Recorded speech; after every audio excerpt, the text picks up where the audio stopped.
ముద్రగడ పద్మనాభం పార్థివ దేహానికి AP BJP chief PVN Madhav నివాళులర్పించారు. పేదల అభ్యున్నతి కోసం కృషి చేసిన నాయకుడు ఆయన అని అభిప్రాయపడ్డారు. కిర్లంపూడి నుంచి ఏపీ బీజేపీ చీఫ్తో మా ప్రతినిధి Kameswara Rao face to face. BJP chief Madhav మనతో పాటు ఉన్నారు. ఇప్పుడే ముద్రగడ భౌతికాయాన్ని సందర్శించి బయటకు వచ్చారు. వారితో మాట్లాడదాం. ముద్రగడ గారికి వారికి సంబంధాలు కూడా ఉన్నాయి. దాంతోపాటు వారితో మాట్లాడదాం. సార్, ఏంటి ముద్రగడ గారు సడన్గా ఇలా జరిగింది, దానికి సంబంధించి ఏంటి ఆయనకు మీకు అనుబంధం? ఆయన రాజకీయ ప్రస్థానం ప్రారంభించిన దగ్గర నుంచి ఆవేశం, అలాగే ఆత్మాభిమానం, అలాగే రాజీ లేని పోరాటం, వీటన్నిటికీ కూడా ఆయనే చిరునామా. ఆ విధంగా చిట్ట చివరి వరకు ఆయన క్యాన్సర్తో కూడా పోరాటం చేయడం జరిగింది, బాగా కోలుకోవడం జరిగింది, మళ్ళీ తిరిగి అది పునరావృతం అవటం జరిగింది. అయినా కూడా ఆయన ముక్కువని ధైర్యంతో ఆ విధంగా పోరాటం చేశాడు. ఆ డాక్టర్స్ కూడా చెప్పడం జరిగింది, ఆ విధంగా ఆత్మస్థైర్యం కలిగిన వ్యక్తి ఆ విధంగా చేస్తాడని చెప్పి. ఎటువంటి విషమ పరిస్థితుల్లోకైనా నిలబెట్టి ముందుకెళ్ళిన వ్యక్తి, అటువంటి ఒక గొప్ప రాజకీయ దురంధరుడు, ఇన్ని పార్శ్వాలు కలిగిన ఒక వ్యక్తి మన ఆంధ్ర రాజకీయాల్లో లేరనడానికి అతిశయోక్తి లేదు. అటువంటి ఒక గొప్ప వ్యక్తిత్వం అయింది. ఆయన పార్టీలు అన్ని రకాల పార్టీలు చూసుండొచ్చు, కానీ ఆయన పార్టీల కన్నా తన లక్ష్యమే గొప్పదనే భావించేవాడు. ఆ విధంగా తన ప్రజలకి సేవ చేయటం, ప్రజలందరినీ ఆదుకోవటం, దానికోసం ఎంతవరకైనా వెళ్ళేవాడు. కేవలం ఒక పోలీస్ స్టేషన్లో చిన్న తగు తీర్చడం కోసం పోలీస్ స్టేషన్కి వెళ్ళి మాట్లాడటం జరిగింది. వాళ్ళు ఒప్పుకోకపోతే అక్కడే నిరాహార దీక్ష చేయడం జరిగింది. స్వయంగా ముఖ్యమంత్రి వచ్చి ఆయన్ని ఒప్పించాల్సిన పరిస్థితి ఏర్పడింది. ఆ విధంగా ఎక్కడ కూడా తను కరెక్ట్ అనుకునే విషయాన్ని ముందుకెళ్ళిపోతాడు, ఎవరి మాట కూడా వినడు. అటువంటి ఒక వ్యక్తిత్వం ఏదైతే ఉందో చాలా అరుదు. ఆ విధంగా ఎక్కడైనా రాజీ పడిపోతే ఇప్పటికి ఎక్కడో ఉండేవాడు. ఆయనతో పాటు శాసనసభకి ఎంటర్ అయిన మన ప్రస్తుత ముఖ్యమంత్రి చంద్రబాబు నాయుడు గారు కానీ, అలాగే రాజశేఖర రెడ్డి గారు కానీ, అలాగే మన వెంకయ్య నాయుడు గారు కానీ, వీళ్ళందరితో పాటు ఆయన కూడా అడుగు పెట్టాడు. వాళ్ళందరూ కూడా ఎక్కడెక్కడికో వెళ్ళిపోయారు. కానీ ఈయన వెళ్ళకపోవడం కారణం ఏంటంటే దేన్ని కూడా ఆయన కాంప్రమైజ్ అవ్వలేదు. ఆయన మంత్రిగా ఉన్నప్పుడు ఆ రోజు ముఖ్యమంత్రి కొన్ని రూట్స్ ప్రైవేట్ వాళ్ళకి ఇవ్వాలి అంటే లేదు, అలా ఇవ్వడానికి కుదరదు, నేను ఉంటాను లేకపోతే రాజీనామా చేస్తానంటే రాజీనామా చేసి వచ్చేసాడు.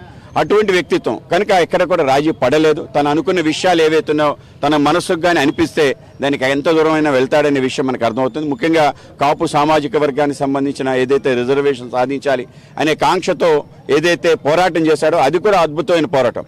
అంటే ఒక సామాజిక వర్గానికి సంబంధించిన పోరాటం చేసిన సందర్భంలో మిగతా సామాజిక వర్గాలందరూ దూరం అవుతారు. కానీ మిగతా సామాజిక వర్గాలందరూ ఆయన సహకరించడం ఏదైతుందో ఆయన ప్రత్యేకత.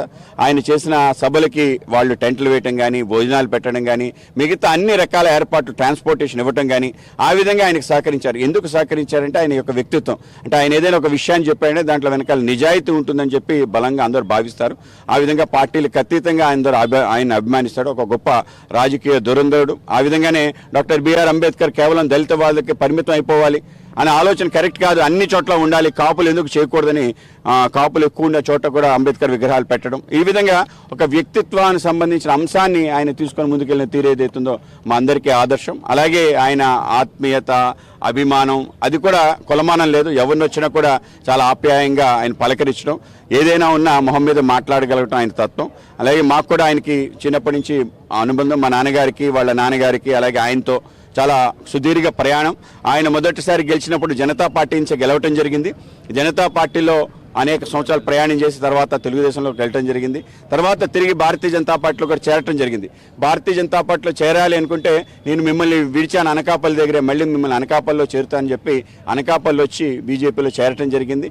ఆ విధంగా మా కుటుంబానికి వాళ్ళకి అనలేని సంబంధం ఉంది. ఆ విధంగా ముందుకెళ్ళటం జరిగింది. నేను ఎప్పుడు కలిసినా కూడా ఒక ఆత్మీయ పలకరింపు, ఆ విధంగా చాలా ఆనందపడేవాడు. నేను అధ్యక్షుడు అయిన తర్వాత కూడా చాలా ఆనందపడి ఫోన్ చేయడం జరిగింది. నేను కూడా కలవాలనుకున్నా కలవలేని పరిస్థితుల్లో ఆయన్ని ఇవాళ ఈ విధంగా చూడటం చాలా దురదృష్టకరం. ఆ కుటుంబాన్ని మాకు మంచి అనుబంధం ఉంది. ఆ కుటుంబ సభ్యులందరికీ కూడా సంతాపం తెలియజేస్తూ ఆయన యొక్క ఆత్మకి సద్గతులు ప్రార్థించాలని భగవంతుని ప్రార్థిస్తున్నాం. సో బీజేపీ చీఫ్ మాధవ్ అయితే మాత్రం తనకి ముద్రగడ కుటుంబానికి ఎంతో అనుబంధం ఉంది. తన నాన్నగారు ముద్రగడతో పనిచేశారు, మేము కూడా ముద్రగడతో పనిచేసాం. ముద్రగడ గారు పట్టిన పట్టు విడవకుండా ఏదైనా లక్ష్యం పెట్టుకుంటే లక్ష్యం సాధించే వరకు కూడా ఆయన తిరుగులేని పోరాటం చేసేవారు. ఒక ఉద్యమకారుని కోల్పోయామని చెప్పేసి మాధవ్ చెప్తున్న పరిస్థితి ఇది. కూడా తాజా పరిస్థితి. Voter studio.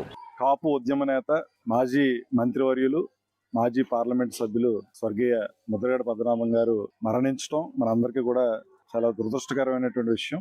ఎందుకంటే గోదావరి జిల్లాల్లో మరి ఆయన చేసినటువంటి ఉద్యమాలు కానీ, మరి ముఖ్యంగా ఏదైనా ఒక మాట అనుకుంటే ఆ మాటకి కట్టుబడి ఉండటం, తను నమ్మినటువంటి సిద్ధాంతాన్ని ఎవరు ఏమనుకున్నా కొనసాగించడం, నిజంగా ధైర్యానికి కానీ ఆ పట్టుదలకు కానీ అందరం కూడా మరి మంత్రముగ్గురు అవ్వాల్సిందే. కారణం ఏంటంటే ఆయన ఎంచుకున్నటువంటి ఏ అంశమైనా సరే తను కరెక్ట్ అని నమ్మితే అది సాధించేటంత వరకు స్వపక్షమా విపక్షమా అనేటువంటి ఆలోచన లేకుండా అది సాధించాలనేటువంటి తపన తాపత్రయం అయింది. నిజంగా మరి కాపు ఉద్యమం ప్రారంభించిన తర్వాత చాలా మందికి ఆయన దూరం అయిపోయినటువంటి పరిస్థితి. నిజంగా ఆయన మంత్రిగా ఉన్నప్పుడు, శాసనసభ్యుడిగా ఉన్నప్పుడు, పార్లమెంట్ సభ్యుడిగా ఉన్నప్పుడు అన్ని వర్గాలని హక్కును చేర్చుకొని, మరి ముఖ్యంగా బీసీ వర్గాలను కానీ దళిత వర్గాలను కానీ ఆయన హక్కును చేర్చుకొని ఎంతో మందిని మరి ఉన్నతమైనటువంటి స్థితికి తీసుకొచ్చినటువంటి చరిత్ర అయింది. కానీ కాపుల్లో కూడా చాలా పేదవాళ్ళు ఉన్నారు, పేదలు ఉన్నారు. వాళ్ళకి కూడా మేలు జరగాలనే ఆలోచనతో ఆయన రిజర్వేషన్ ఉద్యమం ప్రారంభించడం, నిజంగా ఆయన కోరుకున్న విధంగా ఎవరైతే ఈబీసీలు ఉన్నారో మరి అటువంటి వాళ్ళకి కూడా మేలు జరిగినటువంటి పరిస్థితి ఈ రోజు అందరూ కూడా గుర్తించాల్సిన అవసరం ఉంది. నిజంగా ఆయన ఒక మాట అంటే ఆ మాట కట్టుబడేటువంటి తత్వం. మరి ఆ సందర్భంలోనే ఆయన తన పేరు మార్చుకుంటారని అన్నాం, దానికి కట్టుబడి మరి పేరు మార్చుకోవడం జరిగింది. ఈరోజు ఆయన మీద విపరీతమైనటువంటి ట్రోలింగ్స్ నడుస్తూ ఉన్నాయి. ఆయన బ్రతుకున్నప్పుడు, చనిపోయిన తర్వాత కూడా ఒకసారి అందరూ ఆలోచన చేయాల్సిన అవసరం ఉంది. మాటకి కట్టుబడి ఉండడం తప్ప నిజంగా ఆ రోజు ఆ మాటకి వెనకడుగు వేసి ఉండుంటే మరి వేరేలా కూడా ట్రోల్ చేసేటువంటి పరిస్థితి ఉండేది. ఏది ఏమైనప్పటికీ మరి ఆ మహానేత చేసినటువంటి ఉద్యమాలు కానీ దానివల్ల లబ్ధి పొందినటువంటి ఎంతో మంది లబ్ధిదారులు కానీ ఒకసారి ఆలోచన చేయాల్సిన అవసరం ఉంది. నిజంగా ఒక శకం ముగిసిందని చెప్పాలి. అటువంటి పోరాట యోధులు ముద్రగడ పద్మనాభం గారి గురించి ఎన్నో విషయాలు నేటి తరానికి తెలియలేని విషయాలని చెప్పాలనుకుంటున్నాను. ఆయన రవాణా శాఖ మంత్రిగా పనిచేసినప్పుడు 400 మంది బస్సులు వేయించి అనేక పల్లెలకి బస్సులు నడిపినటువంటి ఘనత ముద్రగడ పద్మనాభం గారిది. ఈ రోజున ప్రతి పల్లెటూరులో చదువుకున్న విద్యార్థులు సైకిళ్ళు ఇవి లేకుండా బళ్ళ మీద కానీ స్కూల్ బస్సుల మీద వెళ్తున్నారు. ఆనాడు కనీసం స్కూల్ బస్సులు కూడా లేక నడుచుకుంటూ వెళ్ళేటువంటి విద్యార్థుల అవస్థలు చూడలేక 400 బస్సుల్ని నడిపినటువంటి ఏకైక రవాణా శాఖ మంత్రి ముద్రగడ పద్మనాభం గారు. అలాగే ఎక్సైజ్ శాఖలో అనేక మంది ఉద్యోగులకి క్వార్టర్స్ కట్టించినటువంటి వ్యక్తి. 1986 వరదల్లో గోదావరి జిల్లాలో అతలాకుతలం అయిపోతే ఇందిరాగాంధీ గారి దగ్గర ఫ్రీ హ్యాండ్ తీసుకుని ప్రతి పల్లెటూరులో కూడా నాకు ఒక మరో కిర్లంపూడితో సమానం అని చెప్పి ప్రతి పల్లెటూరుకి కూడా ఆదుకున్నటువంటి వ్యక్తి ముద్రగడ పద్మనాభం గారు. ఈ రోజున 1986లో కాలనీ ఇల్లు మనం చూస్తే ఆయన కట్టించినవే. ఆ వరద సమయాల్లో దాదాపు 3000 గ్రామాల్లో అన్నదాన కార్యక్రమాలు నిర్వహించినటువంటి వ్యక్తి ముద్రగడ పద్మనాభం గారు.